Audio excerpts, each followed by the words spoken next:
কর্মর ব্যবস্থা কইরা হেয়ার পরে তাদেরকে উচ্ছেদ করব। রুজি রুটির ব্যবস্থা নাই, হকার ফুটপাতে দোয়ানদারি করে কোনো মা বাপলে জীবন জীবিকা করে, ঠিক আছে। এর উপরে নির্যাতন সাদাবাজি বন্ধ করবে, এটা হলো পুলিশ প্রশাসনের দায়িত্ব, ঠিক আছে। পুলিশ প্রশাসনের দায়িত্ব সাদাবাজি বন্ধ করে। এখন যে হকার এই যে 5 দিন 7 দিন হকার দোকানপাট লাগাইতে পারে, এদের সংসার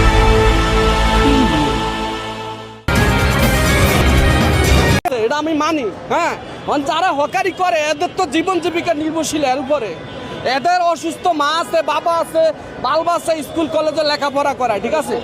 এদের যদি রুজি রুটির ব্যবস্থা যদি না করে দেয় তাইলে হচ্ছে এটা কোন দেশে হচ্ছে। আগে ওদের কর্মর ব্যবস্থা কইরা হেয়ার পরে তাদেরকে উচ্ছেদ করব। রুজি রুটির ব্যবস্থা নাই, হকার ফুটপাতে দোয়ানদারি করে কোনো মা বাপলে জীবন জীবিকা করে, ঠিক আছে। এর উপরে নির্যাতন সাদাবাজি বন্ধ করবে, এটা হলো পুলিশ প্রশাসনের দায়িত্ব, ঠিক আছে। পুলিশ প্রশাসনের দায়িত্ব সাদাবাজি বন্ধ করে। এখন যে হকার এই যে 5 দিন 7 দিন হকার দোকানপাট লাগাইতে পারে, এদের সংসার চলে কেমনি?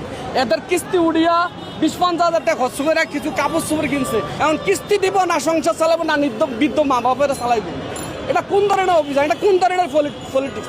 যারা এই অভিযানটা সিগনেচার করছে এরা তো মনে করেন না প্রতি মাসে 50,000 1 লাখ টাকা বেতন পায়। এরা দৈনিক গোস মাংস দিয়ে ভাত খায়, আর আমরা হকাররা দৈনিক পুরো 4টা ডাল ভাত খামু, আমাদের নুন আনতে বান্ধা পুরো, আমাদের জানটা তেজপাতা হয়ে যায়। আমরা গরিব মানুষ, ব্যাংক চালক, রিক্সা চালক, আমাদের উপর যত নির্যাতন জুলুম। একজন মন্ত্রণালয়ের একজন সচিব 1.5 কোটি 2 কোটি দামের 2 কোটি টাকা দামের গাড়ি চালায়। হ্যাঁ, ওদের উপরে কোনো অভিযান নাই। আর আমরা চুরি করি না, চিন্তা করি না, রাস্তার মধ্যে কদ্দুর ইয়ালে জীবন জীবিকা ফলাফাইনার ফ্যাটের খিদা মা বাবার খিদা নিবারণের জন্য আমরা কষ্ট করি। আমাদের উপরে বোল্ডোজার চালায়, আমাদের উপরে পিস্তল চালায় রাইফেল। এটা কোন ধরনের অশ্লীল আচরণ? এটা কোন দেশের রাজনীতি, কোন দেশের পলিটিক্স?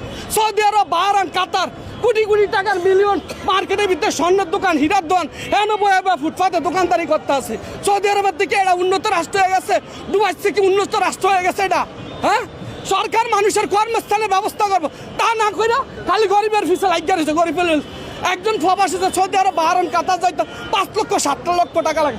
পাকিস্তানের একজন লোক যা সৌদি আরবে মাত্র 30-35 হাজার টাকা। আমাদের দেশের টাকা আমাদের